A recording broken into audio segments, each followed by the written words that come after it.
ಓಂ ಶ್ರೀ ಗುರುಭ್ಯೋ ನಮಃ. ಹರಿ ಓಂ. ಶ್ರೀಮಾತೆ ಶ್ರೀ ಶಾರದಾ ದೇವಿಯವರು ಹೇಳುತ್ತಾರೆ, ಇಲ್ಲಿಗೆ ಬರುವ ಜನ ಸುಮ್ಮನೆ ಅಮ್ಮ ನಮಗೆ ದೇವರನ್ನು ತೋರಿಸಿ, ಅಮ್ಮ ನಮಗೆ ದೇವರನ್ನು ತೋರಿಸಿ ಅಂತ ಹೇಳುತ್ತಲೇ ಇರುತ್ತಾರೆ. ಯಾವುದೇ ಸಾಧನೆ ಇಲ್ಲ, ಪ್ರಾರ್ಥನೆ ಇಲ್ಲ, ತಪಸ್ಸಿಲ್ಲ. ಇನ್ನು ಹಿಂದಿನ ಜನ್ಮದ ಪಾಪಗಳಿಗೋ ಲೆಕ್ಕವಿಲ್ಲ. ಅವನ್ನು ಹಂತ ಹಂತವಾಗಿ ಹೋಗಲಾಡಿಸಿಕೊಳ್ಳಬೇಕು. ಆಗ ಮಾತ್ರ ದೇವರನ್ನು ಕಾಣಬಹುದು. ಚಂದ್ರ ಮೋಡಗಳಿಂದ ಮರೆಯಾಗಿದ್ದರೆ ಗಾಳಿ ಮೋಡಗಳನ್ನು ಚದುರಿಸಿದ ಮೇಲೆಯೇ ಅವನನ್ನು ನೋಡಲು ಸಾಧ್ಯ. ಮೋಡಗಳು ಒಮ್ಮೆಲೇ ಚದುರಿ ಬಿಡುತ್ತವೆಯೇ? ಇಲ್ಲೂ ಹಾಗೆಯೇ ಕರ್ಮಗಳು ನಿಧಾನವಾಗಿ ಕಳೆಯುತ್ತವೆ. ಭಗವಂತನನ್ನು ಕಂಡುಕೊಂಡಾಗ ಆತ ಜೀವವನ್ನು ಒಳಗಿನಿಂದಲೇ ಬೆಳಗುತ್ತಾನೆ. ಇದು ಮನುಷ್ಯನಿಗೆ ತನ್ನಲ್ಲಿಯೇ ತಿಳಿಯುತ್ತದೆ. ಮಗು, ಎಷ್ಟೋ ಪುಣ್ಯದಿಂದಾಗಿ ನಿನಗೆ ಈ ಮನುಷ್ಯ ಜನ್ಮ ಸಿಕ್ಕಿದೆ. ದೇವರಲ್ಲಿ ಭಕ್ತಿ ಇರಲಿ.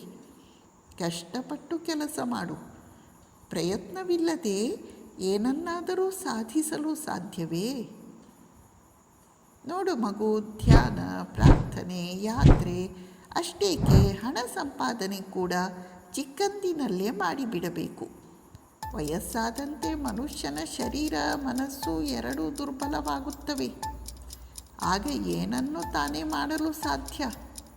ನಮ್ಮ ಹುಡುಗರನ್ನು ನೋಡು, ಅಂದರೆ ಶ್ರೀಮಾತೆಯವರ ಜೊತೆ ಇರುವ ಬ್ರಹ್ಮಚಾರಿಗಳು, ಅವರನ್ನು ನೋಡು. ಅವರು ತಮ್ಮ ಮನಸ್ಸನ್ನು ಈಗಿನಿಂದಲೇ ದೇವರ ಕಡೆಗೆ ತಿರುಗಿಸಿದ್ದಾರೆ. ಇದೇ ಸರಿಯಾದ ಕಾಲ. ಆಮೇಲೆ ಏನನ್ನಾದರೂ ಮಾಡಲು ಸಾಧ್ಯವೆಂದು ತಿಳಿದುಕೊಂಡೆಯಾ? ನೀನೇನು ಮಾಡಬೇಕೆಂದಿದ್ದರೂ ಈಗಲೇ ಮಾಡು. ಶಿಷ್ಯ ಪ್ರಶ್ನಿಸುತ್ತಾನೆ, ಯಾವುದಾದರೂ ನಿರ್ಜನ ಪ್ರದೇಶಕ್ಕೆ ಹೋಗಿ ಕೆಲ ಕಾಲ ಸಾಧನೆಯಲ್ಲಿ ತೊಡಗಬೇಕೆಂದು ನನ್ನ ಆಸೆ. ಶ್ರೀಮಾತೆಯವರು, ಒಳ್ಳೆಯದು, ಹಾಗೆ ಮಾಡುವುದಕ್ಕೆ ಇದೇ ಸರಿಯಾದ ವಯಸ್ಸು. ನೀನು ಸಾಧನೆ ಮಾಡು. ಆದರೆ ನಿನ್ನ ಆಹಾರದ ವಿಷಯದಲ್ಲಿ ಎಚ್ಚರಿಕೆಯಿಂದಿರು. ಏಕೆಂದರೆ ಸ್ವಾಮಿ ಯೋಗಾನಂದರು ಯೋಗೇನ್ ಬಹಳಷ್ಟು ತಪಸ್ಸು ಮಾಡಿದ್ದರಿಂದಾಗಿ ತುಂಬ ಕಷ್ಟಪಟ್ಟು ಚಿಕ್ಕ ವಯಸ್ಸಿನಲ್ಲಿಯೇ ತೀರಿಕೊಂಡ. ನೋಡು, ಮನೆಯಲ್ಲಿ ಏನೇನೋ ದವಸ ಧಾನ್ಯಗಳಿರಬಹುದು, ಆದರೆ ಅವನ್ನೆಲ್ಲ ಉಪಯೋಗಿಸಿ ಅಡಿಗೆ ಮಾಡಬೇಕು. ಯಾರು ಬೇಗ ಅಡುಗೆ ಮಾಡುತ್ತಾರೋ ಅವರು ಬೇಗ ಊಟ ಮಾಡುತ್ತಾರೆ.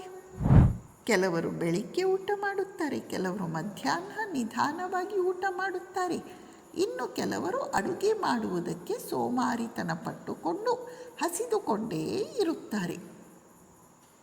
ಇಲ್ಲಿ ಊಟ ಮಾಡುವುದು ಅಂದರೆ ಸಾಧನೆಯ ಫಲ ಅನುಭವಿಸುವುದು. ತೀವ್ರವಾಗಿ ಸಾಧನೆ ಮಾಡಿದಷ್ಟೂ ಬೇಗ ದೇವರನ್ನು ಕಾಣಲು ಸಾಧ್ಯ.